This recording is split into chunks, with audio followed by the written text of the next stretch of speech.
Hello friends, welcome to sure success classes.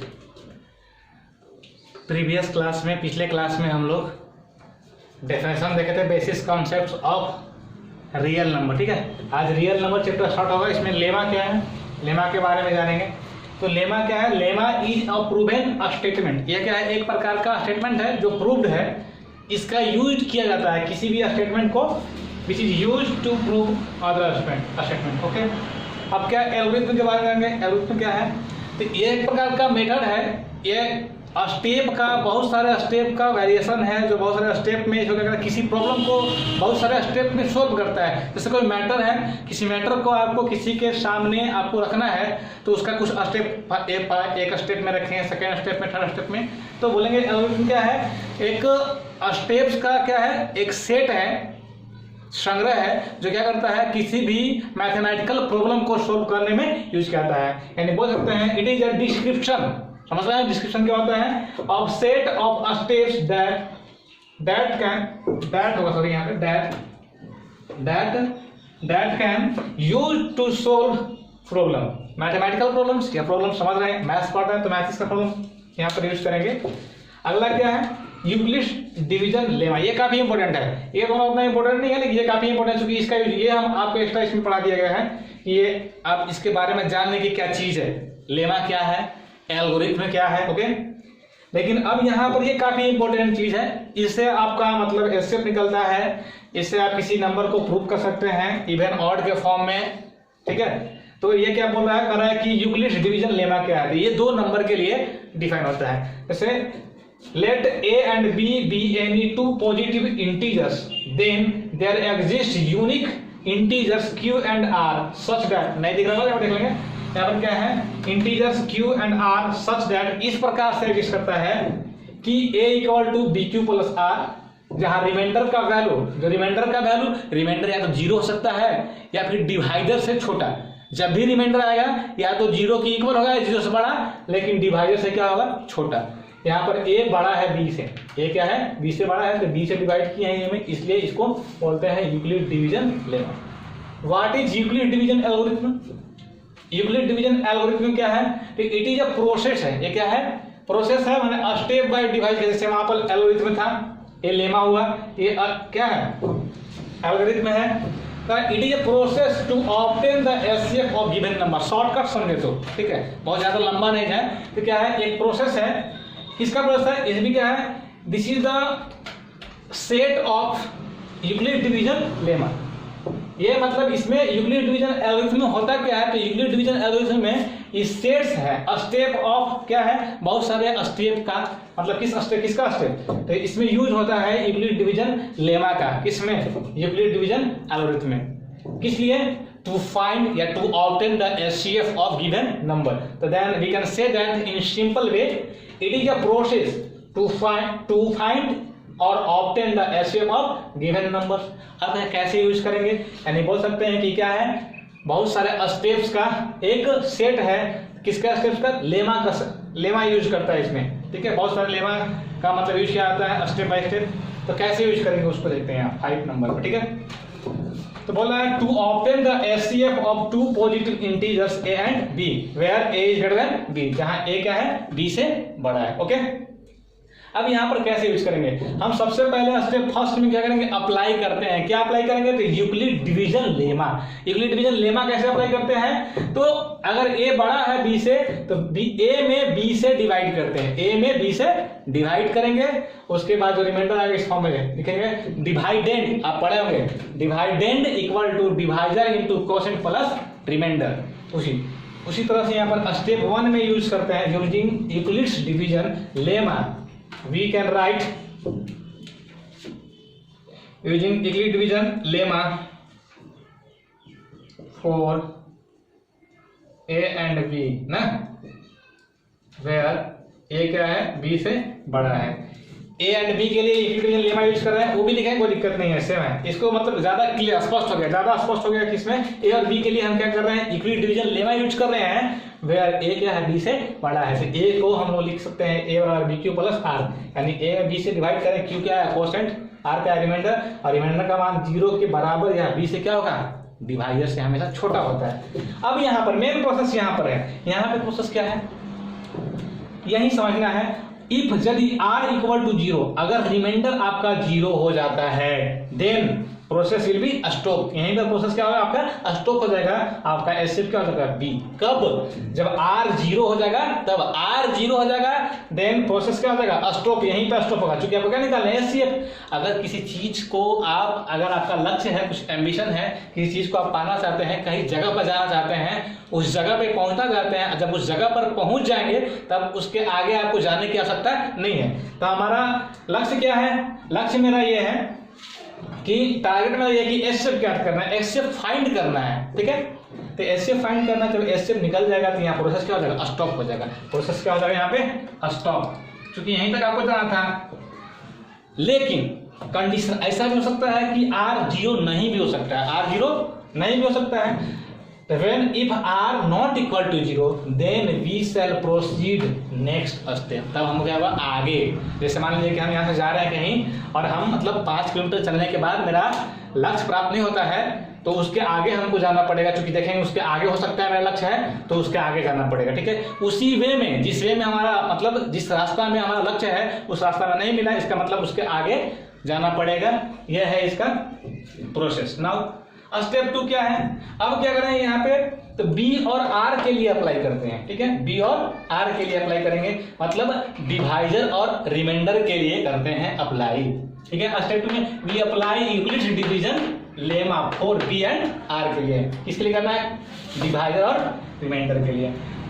अब तो जाहिर सी बात है कि डिवाइडर, यहाँ पर B क्या था डिवाइजर और R क्या है रिमाइंडर, और R क्या है B से छोटा है, यानी B क्या है R से बड़ा है, यानी B R से बड़ा है, तो B को लिख सकते हैं R Q1 plus R1। R से डिवाइड करें, जहाँ Q1 क्या है क्वोशिएंट, अब R1 क्या है रिमाइंडर। R1 का मान R से क्या होगा R। अब यहाँ पर R डिवाइजर हो गया, ये क्या हो गया डिवाइडेंड हो गया।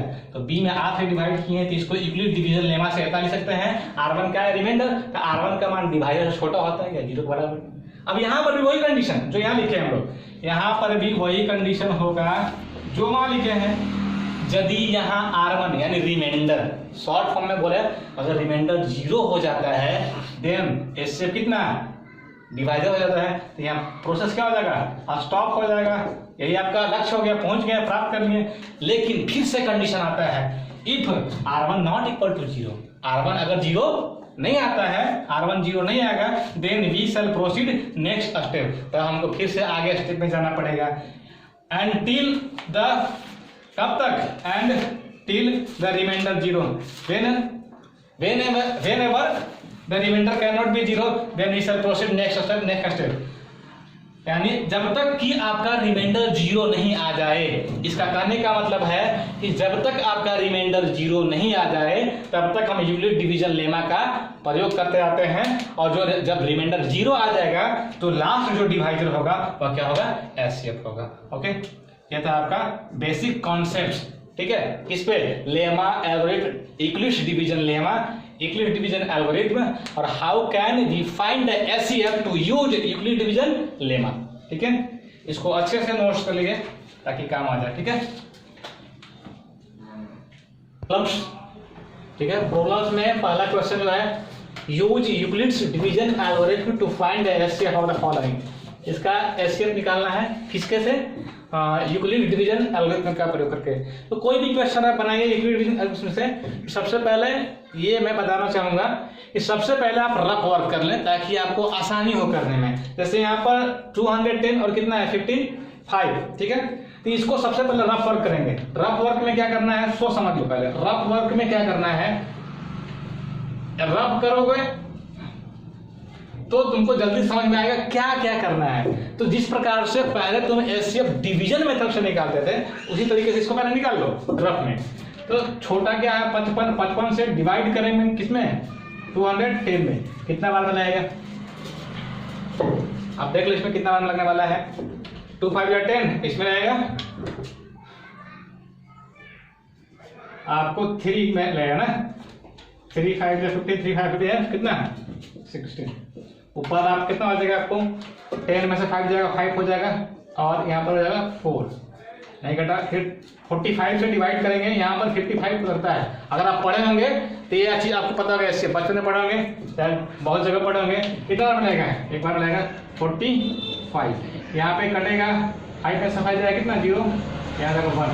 अब इसको क्या करेंगे 45 यहाँ पे आएगा और 45 में आप 10 से डिवाइड करेंगे, कितना आएगा 4 बार में आएगा, 10 4 जा 40, यहाँ पे कितना 5 आएगा, फिर 10 लाएंगे लास्ट में और 5 2 जा 10। दिस इज तो लास्ट डिवाइजर क्या है 5। तो एचसीएफ क्या होता है, जो लास्ट डिवाइजर होता है वो होता है एचसीएफ। एचसीएफ कितना हो गया 5। यानी इसको जब हम बनाएंगे तो स्पष्ट हो गया कि एचसीएफ क्या आने वाला है 5। इससे मदद क्या मिलता है, आपको हेल्प क्या होगा वो दिखाते हैं, ठीक है, समझो पहले समझ लो, ठीक है। यहां पर देखो, let a equal to 210 and b equal to कितना 55 मान सकते हैं। यहाँ पर क्या है, a है से b से बड़ा है, इसलिए बाय यूक्लिड्स डिवीजन क्या लेमा, यूक्लिड डिवीजन लेमा से क्या करेंगे, तो 210 को क्या लिख सकते हैं, तो 210 में ध्यान देना, यहाँ पर ध्यान देगा, 210 में 210 में 55 से भाग दिए, डिवाइड किए, तो कितना 3 बार में रिमाइंडर क्या आया, कोसेंट आया, 3 रिमाइंडर क्या है 45। तो लिखते हैं ना a equal to b q plus r, तो a की जगह आपका है कितना, a की जगह आपका एक की जगह 210, b की जगह कितना 15 55, q की जगह कितना है आपका 3 और r की जगह कितना है, r की जगह कितना है 45 है। अब 45 आ गया, r तो 0 नहीं आया, यानी लिखेंगे here r not equal to 0, then we shall proceed next step. इसलिए वी शैल प्रोसीड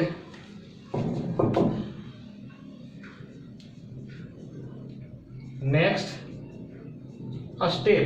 जब तक रिमाइंडर 0 नहीं आएगा तब तक हम क्या करेंगे, स्टेप आगे बढ़ते करेंगे। ओके, नेक्स्ट स्टेप में क्या करेंगे, we use Euclid division lemma, किसको, कोसेंट और रिमाइंडर के लिए, ठीक है। इसलिए we use Euclid's division lemma for किसके लिए 55 एंड 45 के लिए। क्या हो जाएगा, ये हो जाएगा आपको 55 को लिख सकते हैं, अब यहाँ पर देखो 55 में डिवाइड किए 45 से, तो कितना क्वोशेंट 1 रिमाइंडर कितना आया 10 आया, तो लिखेंगे इसको 45 इंटू 1 प्लस रिमाइंडर कितना आया 10 आया। यहाँ भी रिमाइंडर क्या है नॉट इक्वल टू 0, यहाँ भी यार remainder not equal to 0, then we shall proceed next step. Again we use या apply Euclid's division लेमा, इसके लिए क्वोशेंट और रिमाइंडर, यहाँ पर क्वोशेंट क्या है 40, लेमा 4 45 एंड 10 कितना हो जाएगा, तो 45 में आप डिवाइड करेंगे 10 से, तो 10 से डिवाइड करेंगे कितना 10 4 जा 40 प्लस रिमाइंडर कितना 5, वहां पर लिखा हुआ है देखिए 10 से 45 में डिवाइड किए तो 4 आया, रिमाइंडर कितना 5।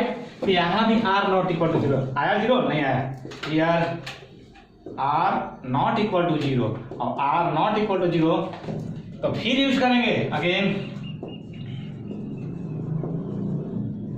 We apply Euclid's division lemma for quotient 10 and remainder 5। 5 में 10 से डिवाइड ना, अब तो 10 इक्वल टू लिखेंगे 5 into 2 plus 0, here r equal to 8, here r equal to 0, और बोला गया था स्टेप में कि जहां r 0 आएगा वहीं मेरा प्रोसेस क्या हो जाएगा, स्टोर हैंड्स लिख देंगे। एस शेप कितना हो गया, S shape equal to last divided right divide क्या है 5। क्या लिख सकते हैं कि एस सी एफ, ऐसा भी लिख सकते हैं एस सी एफ किसका किसका, आपका 210 और 55 का एस शेप कितना आ गया 5। समझ रहा है, ये था प्रोसेस। तो रफ वर्क करने में आपको काफी बेनिफिट था, किसको क्या क्या लिख सकते हैं, ये था प्रोसेस। ठीक है, अगले क्लास में आपको इसको और शॉर्टकट बनाने का समझाएंगे। इतना बहुत लोगों को लगता है कि लिख कर कैसे बने, तो ये था आपको कि मतलब थोड़ा सा ज्यादा प्रोसेस वाइज बनाना चाहते हैं, लिख करके ज्यादा मतलब आप लिख करके बनाना चाहते हैं, ताकि लोग को जो आपका एग्जामिनर है चाहे जो आपके टीचर है उनको ज्यादा मतलब समझ में आ जाए कि आप अच्छे तरीके से बनाए हैं। तो ये आप मेथड फॉलो कर सकते हैं। नेक्स्ट क्लास में हम लोग देखेंगे थोड़ा इसको इजी वे में, किसी किसी लगता है शॉर्टकट नहीं है, ये तो बहुत ज्यादा लिखना है। ओके, तो अगले क्लास में हम लोग देखेंगे इसका शॉर्टकट। Okay, that's all.